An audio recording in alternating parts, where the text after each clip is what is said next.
بسم الله الرحمن الرحيم. قال الله تبارك وتعالى في القرآن المجيد والفرقان الحميد: شهر رمضان الذي أنزل فيه القرآن هدى للناس وبينات من الهدى والفرقان فمن شهد منكم الشهر فليصمه ومن كان مريضا أو على سفر فعدة من أيام أخر يريد الله بكم اليسر ولا يريد بكم العسر ولتكملوا العدة ولتكبروا الله على ما هداكم ولعلكم تشكرون. دوسرا پارہ جو سورہ بقرہ سے ہے، اس میں کئی ایک احکام و مسائل ہیں، اور ان کئی ایک احکام و مسائل میں یہ روزے کے اور رمضان کے مسائل ہیں. اور جب رمضان کا تذکرہ آیا، یہ آیت جو ہم ہر رمضان کے تعلق سے ہر جگہ سنتے ہیں، پڑھتے ہیں، دیکھتے ہیں، اور وہ یہ کہ شہر رمضان الذی انزل فیہ القرآن، کہ یہ رمضان کا مہینہ وہ مہینہ ہے کہ جس میں قرآن نازل کیا گیا، اور یہ لوگوں کے لیے ہدایت اور ہدایت کے واضح دلائل ہیں اور فرقان ہیں. تو رمضان کے تعلق سے کچھ اور روزوں کے تعلق سے کچھ احکام و مسائل بیان کیے، لیکن میرا مقصد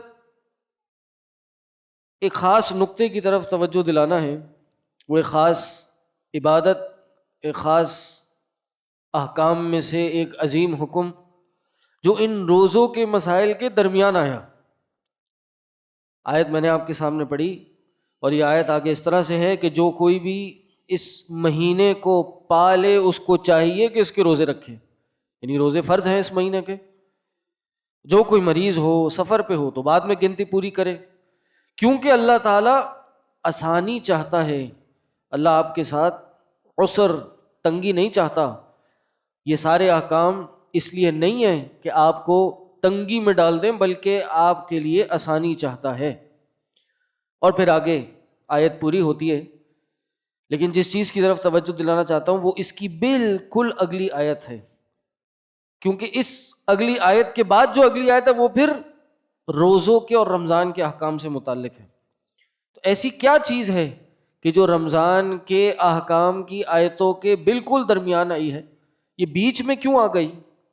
کیا خاص وجہ ہے؟ وہ اس کو پڑھ کے ہی سمجھ آ جائے گا. اللہ تعالیٰ نے فرمایا: وَإِذَا سَأَلَكَ عِبَادِي عَنِّي فَإِنِّي قَرِيبٌ.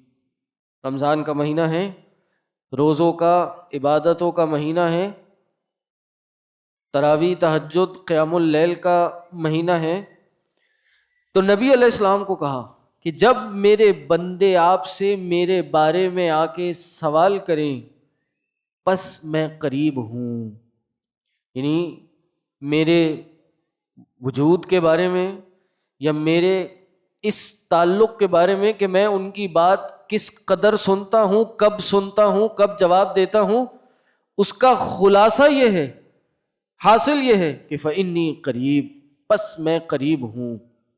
اور قریب ہونے کا معنی کیا ہے؟ اجیب دعوت الداعی اذا دعانی.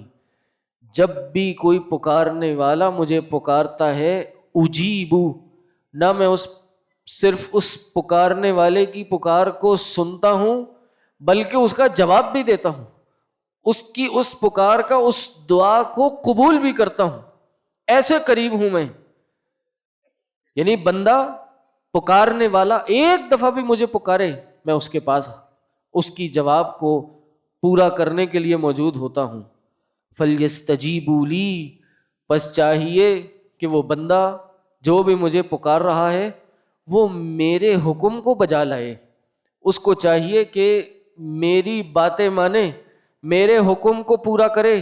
جس چیز سے میں نے رکنے کا کہا ہے اس چیز سے رک جائے. تو وہ اسی حالت کو اپنے ساتھ پائے گا کہ جب بھی مجھے پکارے گا میں اس کی بات کا جواب دوں گا. تو یہ دعاؤں کی اہمیت رمضان میں بہت زیادہ بڑھ جاتی ہے. یہ دعاؤں کا تعلق رمضان کے ساتھ بڑا گہرا ہے، اور یہی وجہ ہے کہ اس کو ان دو رمضان کے احکام و مسائل کی آیتوں کے درمیان لایا گیا ہے. یعنی یہ رمضان کا مہینہ صرف تراویح کا، صرف روزے رکھنے کا مہینہ نہیں ہے، بلکہ یہ دعائیں مانگنے کا مہینہ ہے۔ ہم سب کو پتہ ہے کہ اس مہینے کے آخری عشرے میں ہمیں لیلۃ القدر تلاش کرنے کا حکم ہے، اور اس لیلۃ القدر میں ہمیں ایک خاص دعا ہی سکھائی گئی ہے، کیا؟ اللہم انک عفو تحب العفو فاعف عنی، اے اللہ تو بہت معاف کرنے والا ہے، معاف کرنے کو پسند کرتا ہے، اے اللہ تو مجھے معاف کر دے۔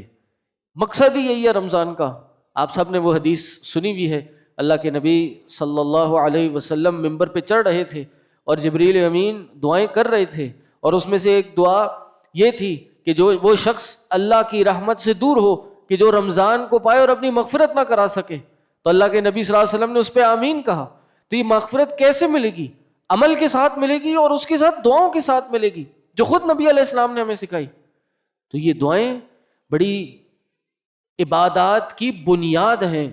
اللہ کے نبی صلی اللہ علیہ وسلم نے فرمایا الدعاء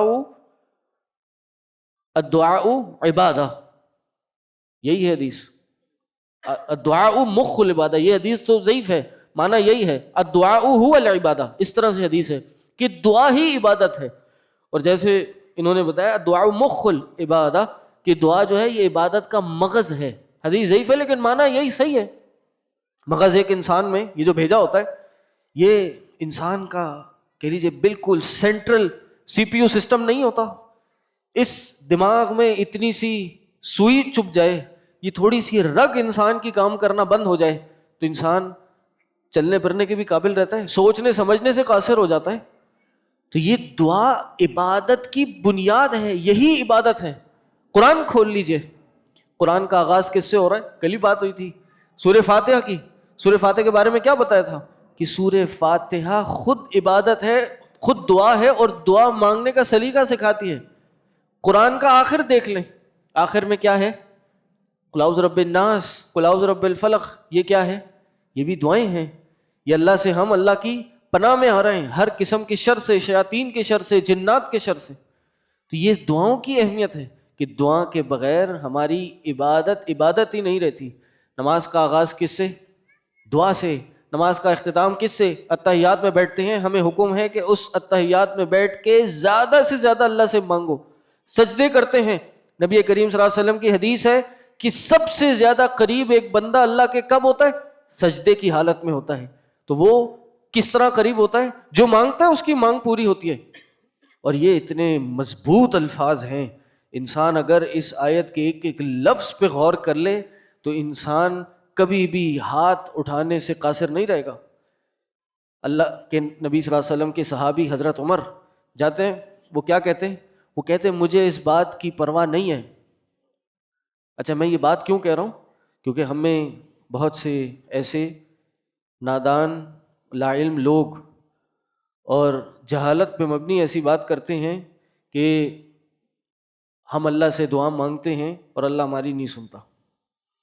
ایسے کفریہ جملے اپنی زبان پہ لے آتے ہیں، وہ جی میں نے بہت مانگ کے دیکھ لیا اللہ سے، بہت دعائیں کر کے دیکھ لیں، میری تو دعا قبول نہیں ہوتی، میری تو مانگ آج تک پوری نہیں ہوئی، میں نے مانگنا ہی چھوڑ دیا۔ یہ اس آیت کے معنی کو پڑھ کے کوئی کہہ سکتا ہے کہ یہ جملہ اپنی زبان سے نکالنا کفر نہیں تو کچھ اور ہے، کہ میری اللہ سنتا نہیں ہے؟ یہ قرآن آپ کے سامنے پڑا ہے۔ اللہ تعالیٰ نے فرمایا کہ اذا سألک عبادی انی فانی قریب، جب بندہ آپ سے میرے بارے میں آ کے پوچھے گا تو پس میں قریب ہوں۔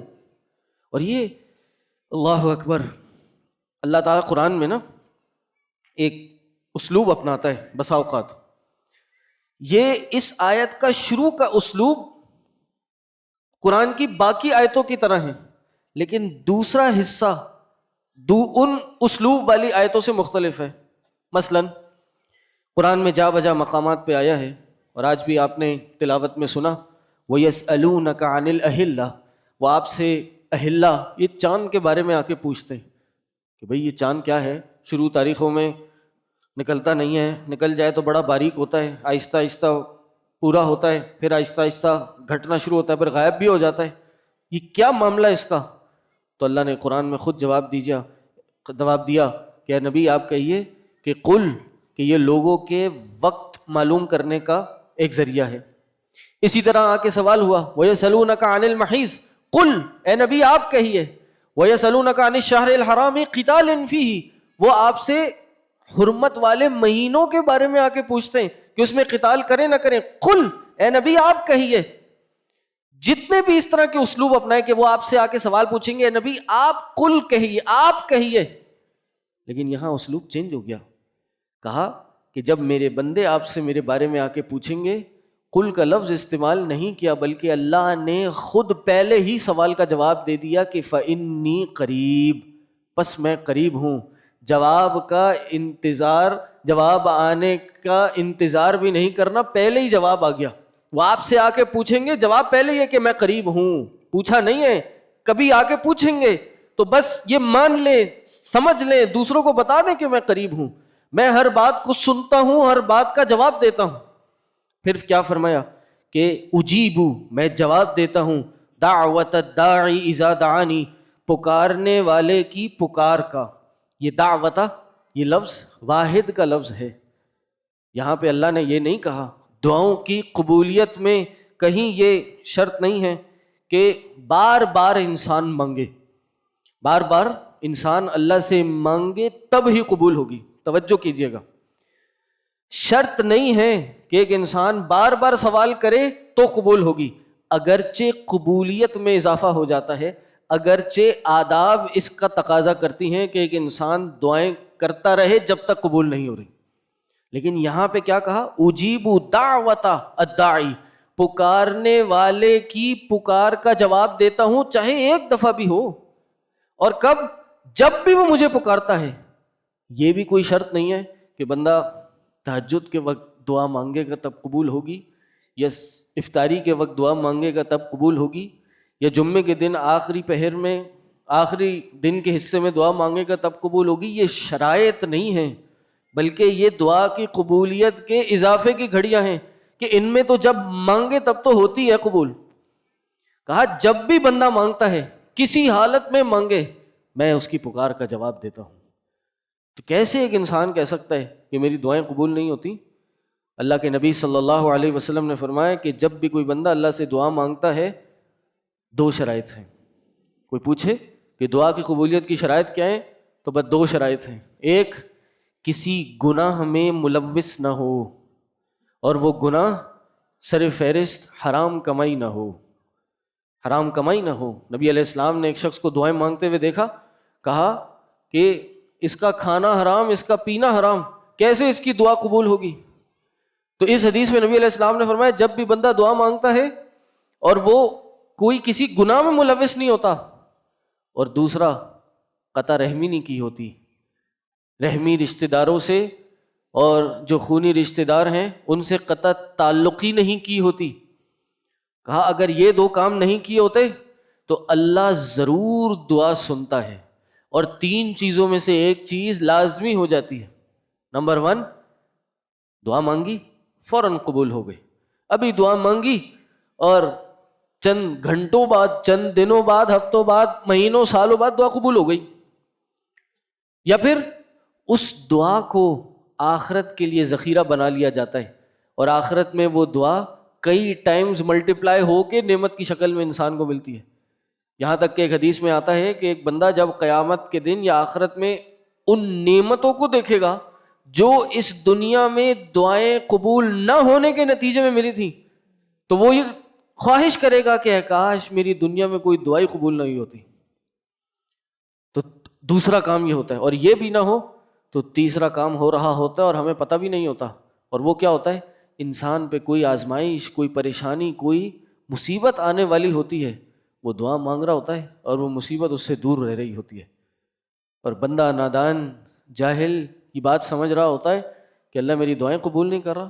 وہ بے وقوف، تمہیں کیا پتا کہ تم پہ کتنے آزمائشوں کے، مصیبتوں کے پہاڑ ٹوٹنے تھے، لیکن تم مصلی بچھا کے دعائیں کر رہے تھے اور وہ رکی ہوئی تھی تم سے.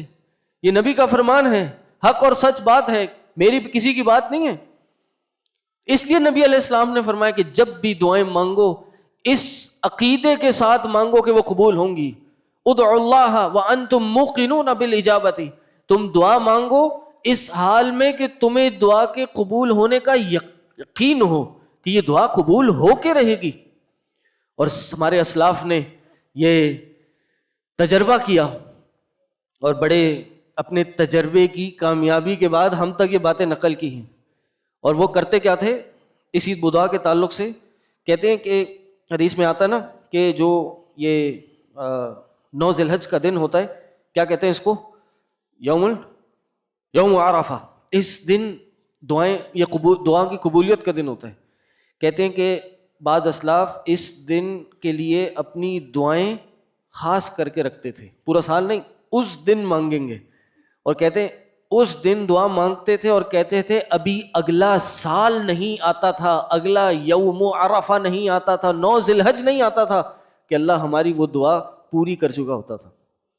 تو یہ اس اعتقاد کے ساتھ دعا مانگتے تھے. حضرت عمر کیا کہتے ہیں؟ حضرت عمر کہتے ہیں، اللہ اکبر، کہتے ہیں مجھے اس بات کی پرواہ نہیں ہے، ہاں اس بات کی مجھے ٹینشن نہیں ہے کہ میں دعا مانگوں گا وہ قبول ہوگی یا نہیں ہوگی. کہا مجھے ٹینشن اس بات کی ہے کہ مجھے دعا مانگنے کی توفیق سے ہی محروم کر لیا جائے گا، کہ میں دعا مانگوں گا یا نہیں مانگوں گا، کیونکہ مجھے یقین ہے کہ میں نے ہاتھ اٹھائے تو اللہ مانگے گا. حدیث ہے نبی علیہ السلام کی کہ انسان جب اللہ کے سامنے ہاتھ اٹھاتا ہے، ہاتھ اٹھا کے مانگتا ہے تو اللہ کو حیا آتی ہے اس بات سے کہ وہ اس کے ان ہاتھوں کو صفر خالی لوٹا دے. وہ بندہ اپنی جھولی پھیلاتا ہے تو اللہ اس بات سے حیا کرتا ہے کہ اس جھولی کو خالی واپس کر دے. اللہ دیتا ہے، اس جھولی میں ڈالتا ہے، لیکن ہمیں کیا ہے، ہم جلد باز ہو جاتے ہیں اور یہ جلد بازی دعاؤں کے قبول ہونے میں آڑے آ جاتی ہے. اسی لیے نبی علیہ السلام نے فرمایا کہ ایک انسان کی دعا قبول ہوتی ہے جب تک وہ جلدی نہیں کرتا. جی بھائی، جلدی کیا؟ جب تک وہ جلد بازی نہیں کرتا اس کی دعا قبول ہوتی ہے. کیوں؟ کہا وہ بندہ کہتا ہے کہ میں نے اللہ سے دعا مانگی اور اب وہ قبول نہیں ہوئی، اس لیے میں نے مانگنی چھوڑ دی.